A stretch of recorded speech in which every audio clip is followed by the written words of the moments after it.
E nós chegamos agora ao terceiro bloco do debate e nós vamos conhecer as regras deste terceiro bloco. No terceiro bloco, 5 jornalistas de Veja e Veja Brasília farão perguntas para os candidatos. O tema é livre. A ordem dos candidatos será definida por sorteio. As perguntas serão feitas em até 30 segundos. Os candidatos têm até 1 minuto e meio para responder. Os jornalistas terão 30 segundos para a réplica e os candidatos 1 minuto para a tréplica. Muito bem. Agora eu vou sortear o primeiro candidato que será perguntado por um dos jornalistas do Grupo Veja.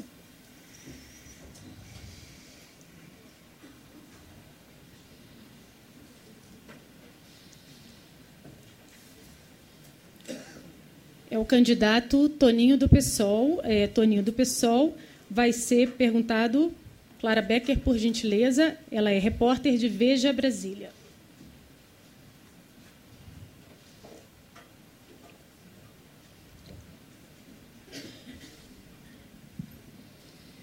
Boa noite, candidato. Boa noite, Clara.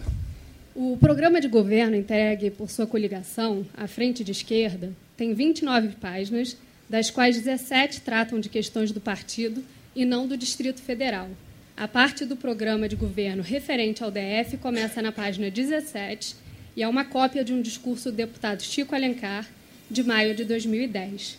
A esquerda reclama frequentemente do nível do debate político, que é muito pautado por discursos que não trazem propostas concretas.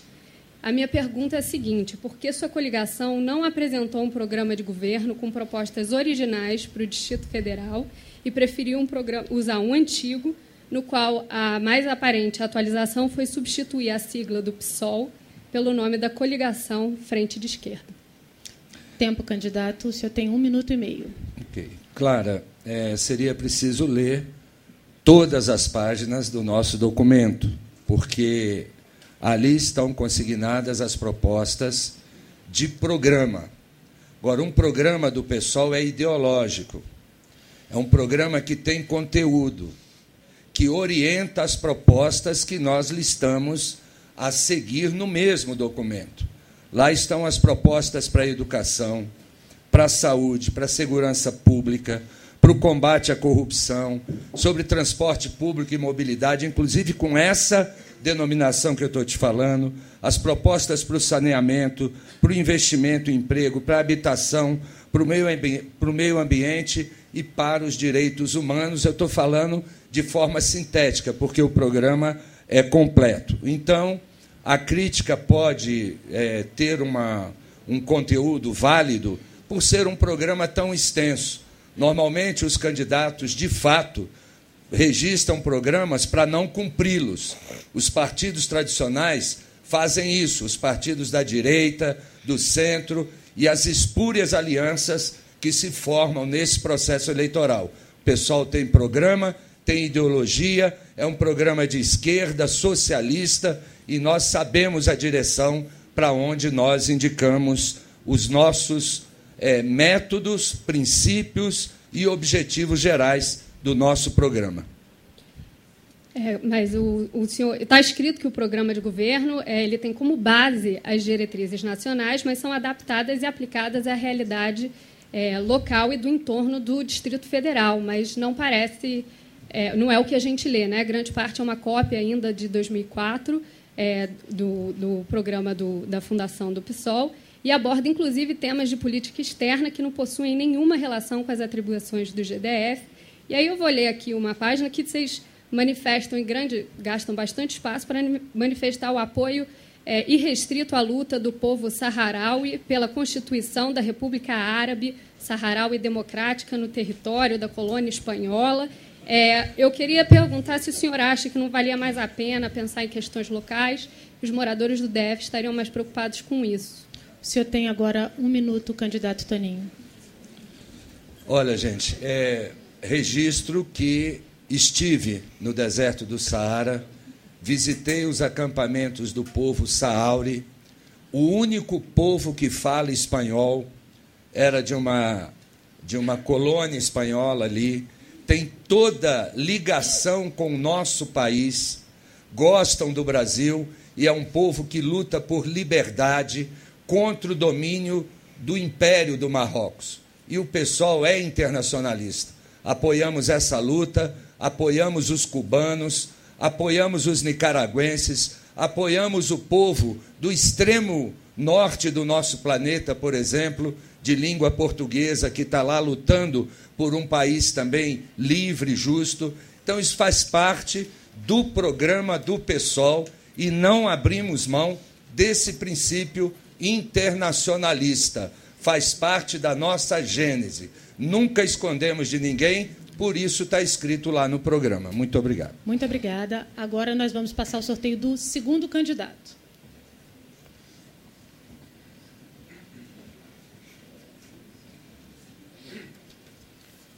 É o candidato Agnello Queiroz. Por favor, Hugo Marques, repórter de Veja.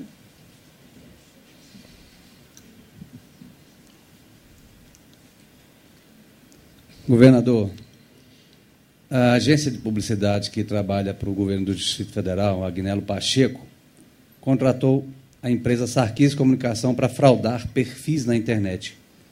O objetivo é elogiar o senhor, governador Agnello Queiroz, e difamar seus adversários políticos. O senhor concorda com esse método de fazer política? Tempo, candidato. O senhor tem 1 minuto e meio. Claro que eu não concordo, repudio e não admito de forma nenhuma que possa colocar qualquer relação de qualquer instituição, de qualquer empresa com o meu governo e qualquer método do meu governo. Eu quero dizer aqui também, aproveitar essa pergunta do Hugo, e como vocês podem observar, aqui eu termino enfrentando 3 candidatos. Quando tinha um quarto aqui, eram 4. E muito do que é dito ataca o governo com dados absolutamente inconsistentes, falsos, mentirosos, que tentam, inclusive, diminuir as realizações do governo. E eu quero dizer que, na cultura, por exemplo, nós fizemos muito. Eu já entreguei o Catetinho, já entreguei o Cine Brasília, completamente reformado, já entreguei o Panteão, já entreguei o Planetário, estou fazendo a reforma do Teatro Nacional, estou fazendo a reforma do Museu de Arte de Brasília, já entreguei a Casa do Cantador, que é a única obra de Niemeyer fora do plano piloto, entreguei novinha já. Isso tudo em um único governo que nós fizemos. Então, tem compromisso com a cultura, está fazendo, está enfrentando, como todas as áreas que têm enfrentado de uma forma absolutamente incansável. Então, quero dizer isso, quero corrigir com relação também à pergunta que o Ulisses fez. Não foi lei, era um decreto, por sinal, muito mal feito. Por isso, Ulisses, aqui foi revogado imediatamente, teve reunião nenhuma, e constituiu uma comissão que está estudando a elaboração de uma proposta mais condigente com a proposta. Tempo, candidato, por favor. Governador, os donos da empresa que denegria seus adversários políticos são seus amigos. Pessoas de sua confiança passavam o dia retuitando essas mensagens. Sua equipe de governo trocava informações com a Sarquis, que fazia dossiês para denegrir a imagem de seus adversários. Desconhecer esses fatos não é uma falta de controle de um governante sobre a máquina pública? 1 minuto para o senhor, candidato. Estou falando sobre dados absolutamente subjetivos. A única coisa que eu não posso responder por terceiros, mas posso responder que o meu governo foi violentamente atacado por vários inimigos, inclusive pelo crime organizado. Talvez isso fosse mais relevante, porque tem fitas feitas pela Polícia Federal de investigação de 10 anos, e isso sim merecia uma análise mais cuidadosa. Quem eram as pessoas, quem era que anunciava quando ia fazer, quando ia sair matérias contra meu governo. Isso está tudo na gravação da Polícia Federal. Isso é muito grave e isso merece relevância. Eu não posso responder por terceiros. O que eu posso responder é pelo meu governo e isso eu posso responder com muita tranquilidade. Quero dizer que com a contratação que vou fazer agora de 80 médicos, de uma vaga de 120, vai para 459 o número de equipes de saúde da família. É um aumento de 488% de equipes de saúde da família. Por favor. Vamos Obrigado. Lá. Muito obrigada. Vamos ao sorteio do próximo candidato.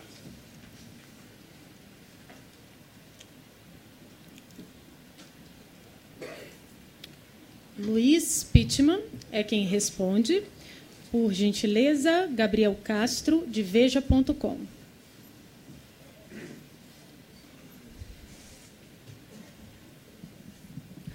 Candidato, o senhor é sócio de uma construtora e, se eleito, vai tomar decisões, vai ter o poder de dar decisões sobre leilões de terras, sobre obras viárias e, junto com a Câmara Legislativa, sobre a decisão de destinação de áreas públicas.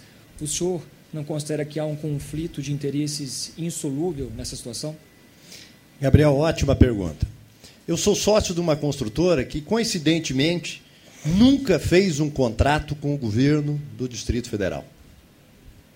Segundo, não teve relação nenhuma que foi beneficiada ou não beneficiada. Uma empresa familiar que, quando eu assumi a presidência da Nova Cap, tinha 400 funcionários. Hoje tem 40 funcionários. Isso responde com clareza que eu não misturo a minha atividade pública com a atividade privada. Eu estou na atividade pública por um período e quero aqui deixar um legado. Esse período é curto, porque eu já entrei aos 48 anos, quando eu assumi a presidência da Nova Cap. Isso em 2009, e naquele momento eu toquei 2.000 obras e nenhuma dessas obras me geraram nenhum processo. Como eu disse, nem no Tribunal de Justiça, nem no STJ e nem no Supremo. Sou deputado federal há 3 anos e meio. E não desonrei os meus eleitores, que foram, na época, quase 52 mil votos, em nenhum momento. Abri, no primeira semana, também o recebimento do 14º salário, auxílio paletó, auxílio viagem, auxílio residência e outras coisas mais, e não divulguei para ninguém, porque, para mim, era minha consciência, como alguns outros que botaram nas páginas dos jornais. Então, o meu período é esse e estou cumprindo. Tempo, candidato, por favor. A ausência de contratos com o governo nesta área não é uma garantia de lisura. Os escândalos que ocorreram nos últimos anos mostram isso. A venda de alvarás, o caso do PDOT, onde houve graves acusações também de corrupção, e esses casos ocorreram em governos dos quais o senhor fez parte, com pessoas próximas ao senhor.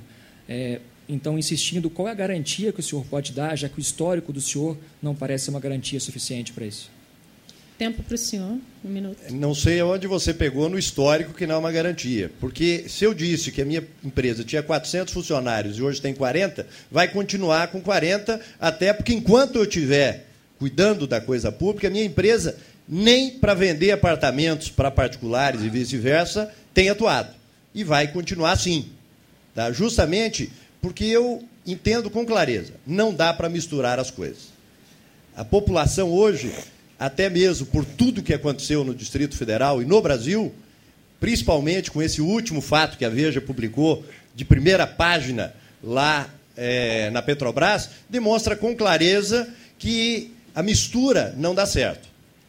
E a minha seriedade e a minha conduta permitiu que sempre eu agisse como ordenador de despesa com tamanha responsabilidade que mesmo pessoas que eu não tinha ligação direta tiveram 1000 problemas e eu não tive problema nenhum pela seriedade e por avaliar o que eu assinava e como eu deveria agir. Muito obrigada, candidato. Agora vamos sortear mais um candidato que será perguntado.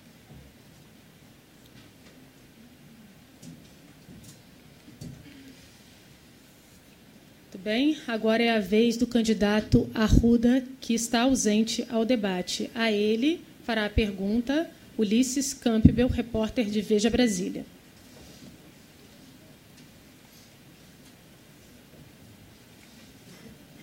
Bom, a pergunta que é feita ao candidato.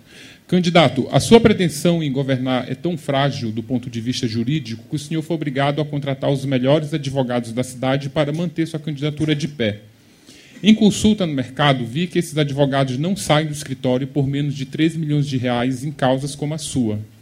Levando em conta que o senhor declarou que tem 1,5 milhão em bens, se o senhor vender tudo o que tem, não paga nem a metade dessa dívida. A pergunta, o senhor já pagou essa despesa ou pendurou a conta? Como pretende pagar? Muito bem. O que seria a réplica? Segunda pergunta. Então, vamos lá. Ainda falando de gastos de campanha, das 3 versões que o senhor apresentou até agora para o vídeo em que o senhor é flagrado pegando um pacote de 50 mil reais em dinheiro, a que prevalece é que o senhor devolveu as notas e que essa parte teria sido suprimida do vídeo. a pergunta: se o senhor realmente devolveu, por que o senhor pediu uma sacola para carregar essas notas? É isso. Infelizmente, José Roberto Arruda não poderá responder essa pergunta a você, Ulisses, aos demais presentes, aos internautas que nos assistem e a todos os eleitores do Distrito Federal. Na tarde de hoje, o candidato rompeu um compromisso assumido com Veja e Veja Brasília e se negou a participar deste debate. Então, dando prosseguimento, agora falta responder o candidato Hollenberg. E quem faz a pergunta a ele é o repórter de Veja, Adriano Seolim. Senador, o crack e as demais drogas são um problema de saúde pública e de segurança pública no Distrito Federal. No setor comercial sul e na rodoviária, as drogas são consumidas à luz do dia. No Senado, existe hoje uma proposta de liberação da maconha. A candidatura do senhor tenta expressar as manifestações de junho em que a liberação da maconha foi uma das bandeiras. Pessoalmente, o senhor é a favor ou contra a liberação da maconha? E se o senhor já experimentou a maconha? Já experimentei. Já como grande parte de jovens da minha idade, já experimentei maconha. Embora não recomende a ninguém. Entendo, Adriano, que esse é um debate da maior seriedade, que precisa e está sendo feito, iniciado no Congresso Nacional, sob a relatoria do senador Cristóvão Buarque. E entendo que devemos ouvir especialistas que defendem a descriminalização, especialistas que são contra, e buscar estudar as experiências de outros países. Qual o resultado dessas experiências? Com muita profundidade, com muita serenidade e com muita seriedade. E eu quero participar desse debate no Senado para afirmar a minha posição em relação a esse tema específico da descriminalização. Mas, de fato, o Distrito Federal, a questão do crack virou uma epidemia que precisa ser tratada. É obrigação do governo oferecer clínicas públicas com atendimento gratuito para essa população. Ao mesmo tempo que tem que também tratar das famílias. A tragédia das drogas, especialmente do crack, que além de adoecer o dependente químico, adoece a família. Nesse sentido, nós temos experiências desenvolvidas por Adalberto Barreto, de que a terapia comunitária é um bom instrumento para auxiliar as famílias, para que no momento em que o dependente químico retorne em casa, ele tenha uma nova oportunidade, ele seja acolhido e ele possa ter esperança de recuperar a sua vida. Senador, o senhor ainda é senador, então acho que esse assunto já deve ter feito de alguma discussão, inclusive com o próprio aliado do senhor, o relator da matéria. Na semana passada, o Datafolha publicou que 80% da população brasileira é contra a liberação da maconha. 80% da população já tem uma posição. O senhor não tem? Não, não tenho, Adriano. E quero dizer que eu não tomo minha posição em função de pesquisas. Eu tomo a minha decisão em função de convicções. Acho que esse tema é um tema sério, está sendo tratado, não poderia ter relator melhor do que o senador Cristóvão Buarque. Tem gente séria, como o ex-presidente Fernando Henrique Cardoso, que defende a descriminalização. Tem opiniões de outros especialistas que são contra, e esse debate está sendo feito no Senado e vai ter um momento oportuno de eu dar a minha posição sobre ele. E farei com muita tranquilidade, com muita serenidade e com muita sinceridade, que é como eu sempre atuo e atuei na minha vida política.